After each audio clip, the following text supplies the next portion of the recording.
자, 그렇다면 삼성전자 실적이 이제는 바닥을 찍고 반등할 수 있을 거란 뜻일까요?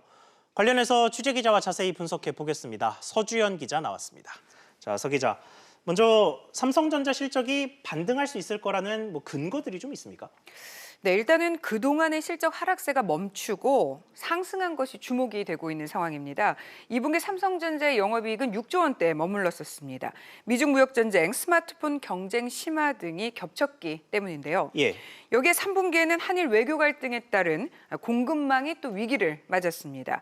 그럼에도 불구하고 2분기 대비 이익이 개선되면서 이 바닥이 지난 것이 아니냐라는 관측이 나오고 있습니다. 네, 하지만 무조건 앞으로 반등할 거라 이렇게 확신하기도 좀 이른 상황 아닙니까? 네, 맞습니다. 아직 속단하기에는 이릅니다. 이번 분기 깜짝 실적은 갤럭시 노트 10과 소형 OLED의 판매 호조 덕분인 것으로 관측이 됩니다.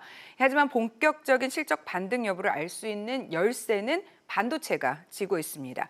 삼성전자의 매출은 이 반도체 부분이 40%, 스마트폰 부분이 40%, 가전이 20% 정도 비중을 차지하고 있는데요. 이익은 한때 반도체가 80% 이상을 차지할 정도로 절대적이기 때문입니다.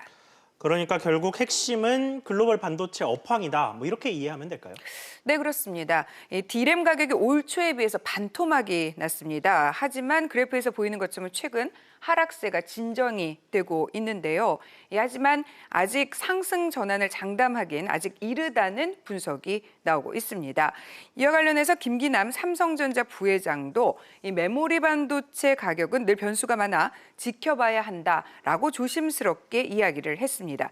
다만 서버용 반도체 수요가 회복 여부에 대해서는 시그널이 여러 가지가 있는 것 같다라고 말을 했습니다.